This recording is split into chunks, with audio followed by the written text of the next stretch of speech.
What's up, everybody? I hope that you are having a fantastic day. But I was going to talk to you really quick about something that I'm sure a lot of you have heard before. But isn't it crazy? Like, I remember growing up that back in the South, North Carolina, not geographically south, but mentally and speech, it's so south. And so we were taught that Mr. and MRS period was Mizrus. Who can say? But anyway, so we were taught it's Mr. and Mizrus. And I found out from when I went to Tulsa, Oklahoma, that is definitely not how you pronunciate it. It is Mr. and Mrs. And so I know that is wrong, but there's times when I say Mr. and Mizrus, and I'm like, oh man. Even though I know it's wrong, as I revert back to what I used to know. And I think that we can do that in life, that we can revert back to what we used to know or what we used to be or how we used to think and how we used to speak. And I think of this story in John 12, which is something that we've heard before, like I said at the beginning, and it's about Jesus, and he's literally about to raise a dead man from the grave, and that's pretty crazy, first off. But then it says this, that Jesus is like, okay, roll the stone aside. And the sister of the dead man said, but Martha said, Sir Jesus, do you not know that he's been in there for a couple of days and he's definitely gonna smell like death? And he says, hey, do you not believe in me? Do you not believe that I can do this? And they rolled the stone aside because they believed. And not only that, Jesus prayed to God, and he says this.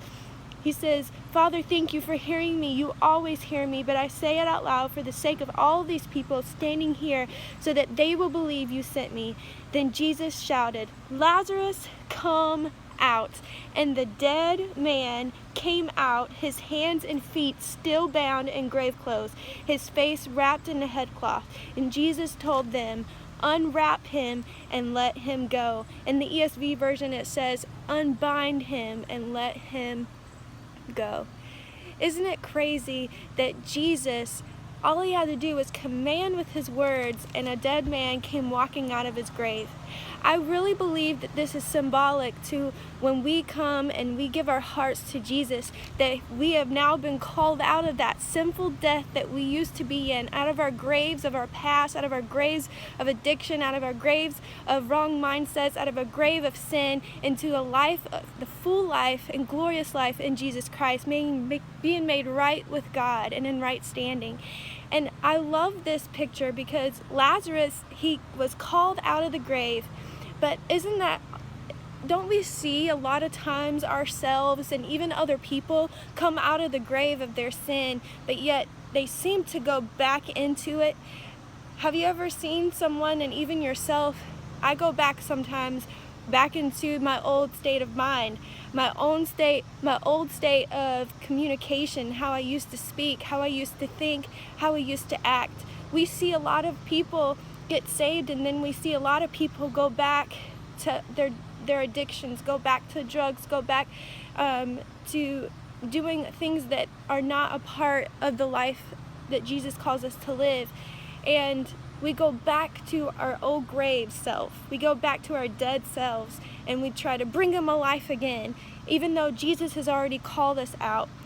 And I wanted to encourage us today because I love that Martha said, Jesus, don't you know that he's been dead for 4 days and he's going to smell real bad? I'm here to tell you today, it doesn't matter how old your past is and all the bad things that have happened. It doesn't matter how bad you smell. It doesn't matter how long that you've been in your past, but God is so good enough that he has called us out of that and that we can be free from that. So no matter what you've done, know that. And also this, I love this because Lazarus came out, and even after he came out of the grave, he is still bound in his grave clothes. And then Jesus told them to unbind him and let him go. And another thing is this, that we need to surround ourselves with them. Jesus says, told them to unbind him and let him go.